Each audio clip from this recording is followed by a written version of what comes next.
Bidan Elis.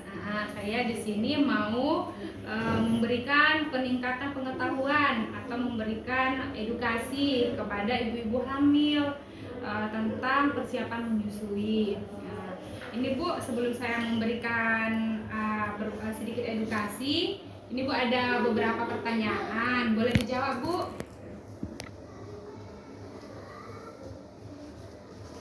Santai aja Bu ya, pertanyaannya dijawab apa adanya aja.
Oke, tangannya jangan lupa Bu.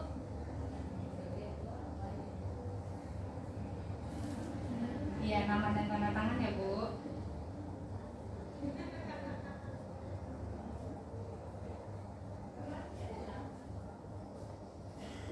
Oke, terima kasih Bu Marni.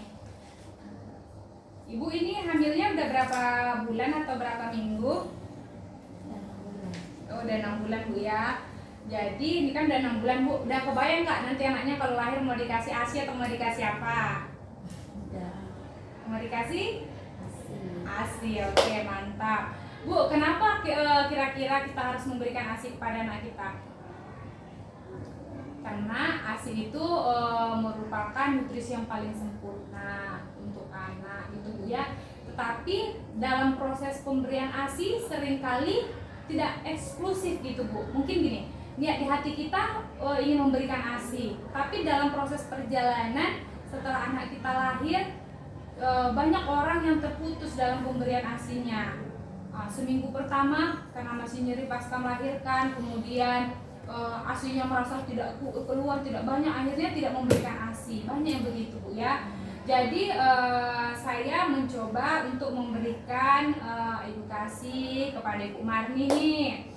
Supaya nanti berhasil dalam memberikan ASI eksklusif kepada anaknya, oke? Jadi Bu, ASI eksklusif itu kita berikan kepada anak tanpa menambahkan makanan apapun ya, hanya kita berikan air susu aja, itu baru namanya eksklusif. Kalau misalnya nih dalam 6 bulan ternyata udah kita berikan anak kita pisang atau udah kita berikan makanan lain, itu sudah tidak eksklusif lagi, sudah tidak ASI eksklusif lagi. Namanya tidak berhasil aja eksklusif. Jadi tanpa memberikan tambahan makanan apapun gitu Bu ya. Nah, dalam pemberian ASI eksklusif itu Bu ada sih tekniknya atau namanya cara menyusuinya yang benar. Nah, ketika kita mengetahui cara menyusui yang benar, mudah-mudahan diberkahi kita bisa berhasil memberikan ASI eksklusifnya gitu Bu ya. Jadi semangat kita terpacu nih, Ibu tambah percaya diri. Kemarin kan udah dikasih tahu cara-cara menyusui yang benar, tambah percaya diri. Jadi nanti berhasil dalam memberikan ASI eksklusifnya ya. Nah, ketika kita mau memberikan ASI eksklusif kepada anak, kita pastikan dulu tangan kita harus bersih ya Bu. Nah, tangan kita harus bersih, boleh kita cuci tangan di wastafel dengan air mengalir, boleh juga pakai hand rub. Ini ya, pakai hand rub. Sela-selanya semua wajib udah kita pastikan bersih. Nah, setelah pastikan bersih baru kita pegang anak kita. Nah, kita angkat anak kita pegang.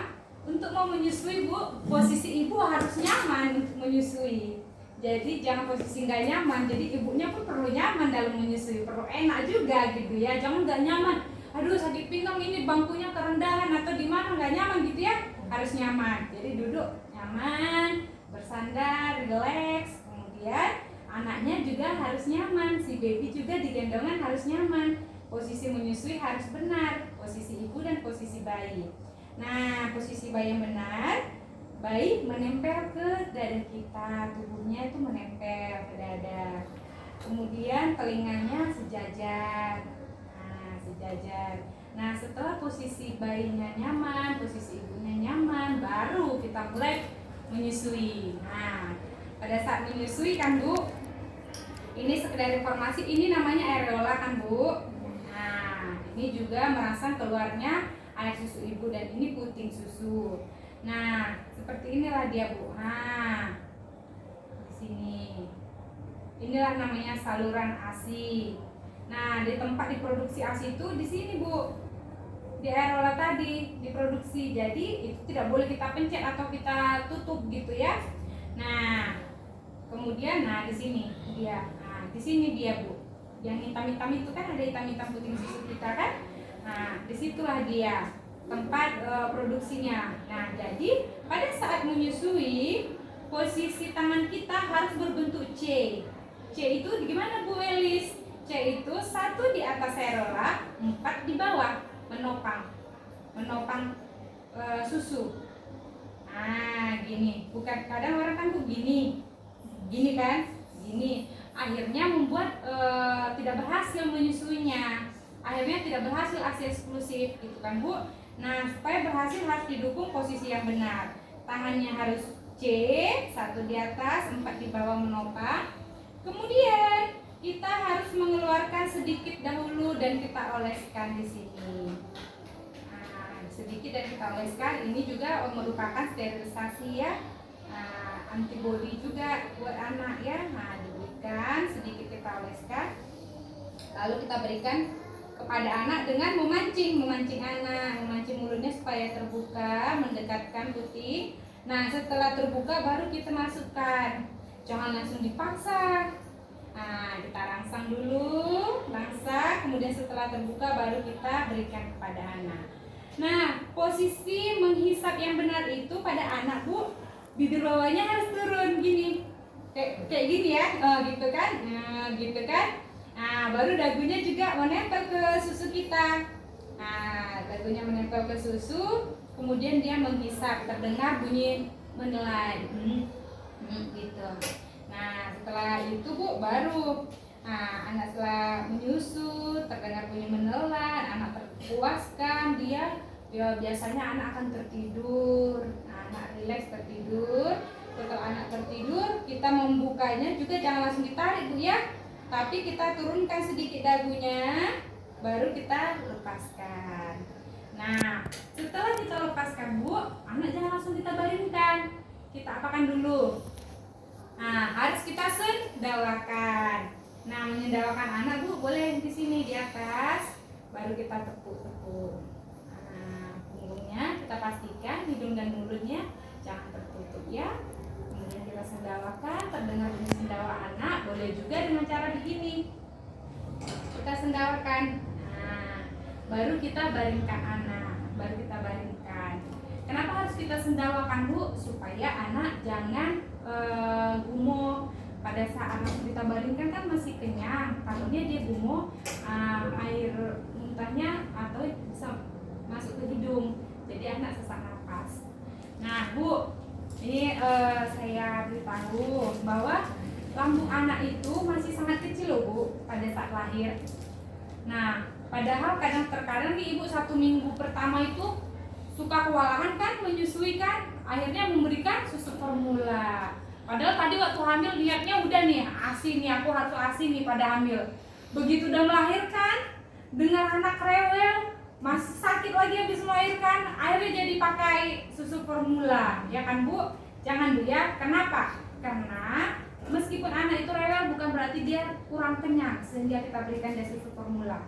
Karena lambungnya itu masih kecil seperti ini Bu, masih kecil seperti ini, jadi dia minum itu masih sangat sedikit.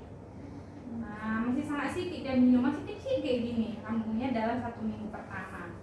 Nah, baru dia 2 minggu pertama baru begini. Nah, tunggu 3 minggu, baru 1 bulan baru begini. Jadi minumnya belum banyak memang, masih kecil. Oleh karena itu kita dengan ASI anak sudah tercukupi. Apalagi ASI yang pertama keluar nih Bu, hari pertama, hari kedua, ketiga tuh, seminggu pertama itu yang warnanya kuning-kuning biasanya kan dibuang kan sama orang kan, itu dibilang kotor kan Bu.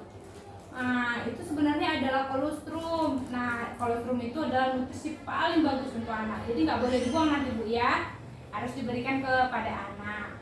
Kira-kira ada nggak Bu yang mau ditanya Bu soal nanti mau menyusui anak kalau ada lahiran?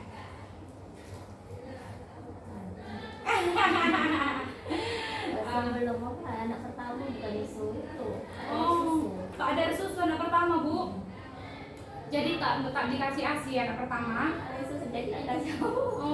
Pakai Oh alah Bu, jadi nanti ini anak keduanya kalau bisa, kalaupun ibu merasa dia tidak keluar, nah itu akan terpancing keluar kalau dihisap anak Bu. Semakin dihisap dia akan semakin keluar, dan kemudian nanti setelah semakin banyak keluar air susunya, nanti itu